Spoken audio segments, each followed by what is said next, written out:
selamat bertemu kembali dalam pelajaran fisika dengan Ibu Dina Friska. Hari ini kita akan bahas tentang relativitas yang dikemukakan oleh berbagai ahli. Langsung aja ya kita simak videonya.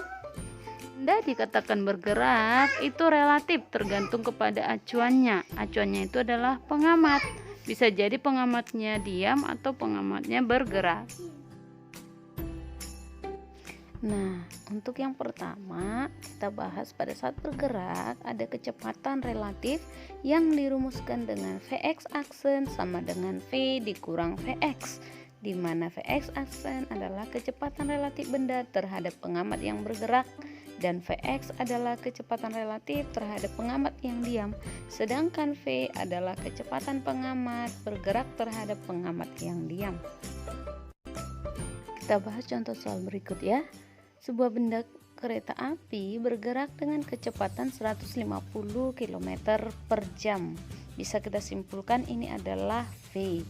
Maka pada saat itu Ardi berlari di atas kereta dengan kecepatan 10 km per jam searah kereta. Ini bisa kita simpulkan bahwa itu adalah Vx aksen. Berapakah kecepatan Ardi tersebut menurut orang yang berada di dalam kereta api dan orang yang berada di stasiun?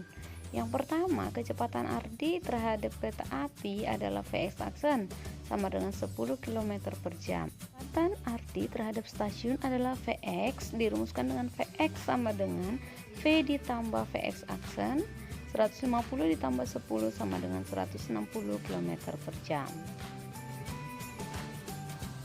Nah, sekarang kita akan bahas tentang kecepatan menurut Einstein. Yang pertama adalah kecepatan relatif Einstein. Ini dirumuskan dengan Vx sama dengan Vx aksen ditambah V per 1 ditambah V dikali Vx aksen per C kuadrat. Nah, Vx sama dengan kecepatan benda relatif terhadap pengamat yang diam, Vx aksen terhadap pengamat yang bergerak, sedangkan V merupakan kecepatan pengamat dan C adalah kecepatan cahaya. Jadi di sini Einstein meneliti untuk setiap benda yang pergerakannya itu cepat mendekati kecepatan cahaya, itu bedanya. Bagian kedua dia meneliti tentang kontraksi Lorentz, yaitu dilatasi panjang. Panjang bisa berubah tergantung kepada pengamatnya. Dirumuskan dengan L sama dengan L0 akar 1 kurang V kuadrat per C kuadrat. L adalah panjang benda menurut pengamat yang bergerak, sedangkan L0 adalah panjang benda menurut pengamat yang diam.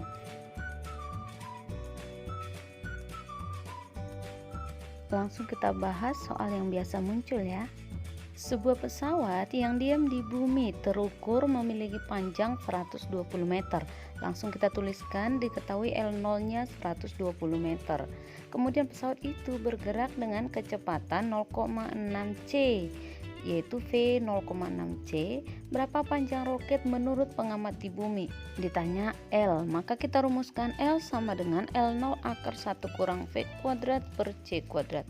Yang di dalam akar kita kerjakan dulu. 0,6 C dikuadratkan jadi 0,36 C kuadrat. Kita coret C dengan C sehingga 1 kurang 0,36 adalah 0,64. Akar 0,64 sama dengan 0,8. Kita kalikan dengan 120. Hasilnya 96 cm. Mudah kan? Berikutnya adalah dilatasi waktu. Perubahan waktu menurut pengamat yang bergerak dirumuskan dengan delta T sama dengan delta T0 per akar dari 1 kurang V kuadrat per C kuadrat, di mana delta T adalah selang waktu menurut pengamat yang bergerak, sedangkan delta T0 disebut dengan waktu menurut pengamat yang diam di bumi atau pengamat yang sebenarnya. Contoh soalnya, sebuah pesawat ruang angkasa mengitari bumi dengan kecepatan 0,8 C. Kita tulis di sini V 0,8 C sambil memancarkan sinyal ke bumi. Sinyal diamati dari bumi memiliki periode 12 menit. Ini adalah delta T-nya. Jika C adalah kecepatan cahaya, maka tentukan periode sinyal yang sebenarnya. Pakai rumus delta T sama dengan delta T0 per akar dari 1 kurang V kuadrat per C kuadrat. Kita pindah ruas sehingga delta T0 sama dengan delta T akar dari 1 kurang V kuadrat per C. Kerjakan yang di dalam akar, 0,8 C dikuadratkan menjadi 0,64 C kuadrat. Kita coret C kuadrat dengan C kuadrat. 1 kurang 0,64 sama dengan 0,36. Akar 0,36 sama dengan 0,6 kali 12, hasilnya 7,2.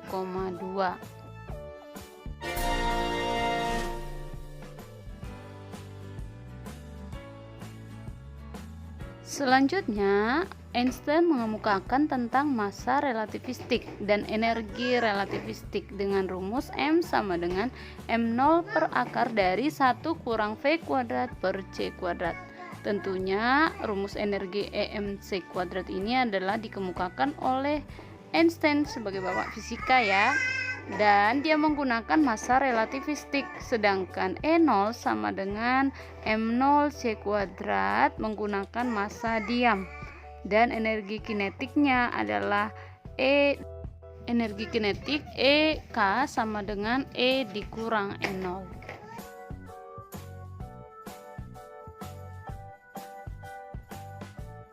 Nah, berikut contoh soalnya. Sebuah benda memiliki massa diam M0 4 kg. Jika benda bergerak dengan kecepatan 0,6 C, tentukan massa bergeraknya. Pasti yang ditanya adalah M-nya. Dengan rumus M sama dengan M0 per akar dari 1 kurang V kuadrat per C kuadrat sama dengan 4 per akar dari 1 kurang 0,36 C kuadrat per C kuadrat. Hasilnya 4 dibagi 0,8 sama dengan 5 kg. Nah, demikian pembelajaran kita tentang relativitas. Tetap semangat dalam pembelajaran berikutnya ya. Bye, semangat.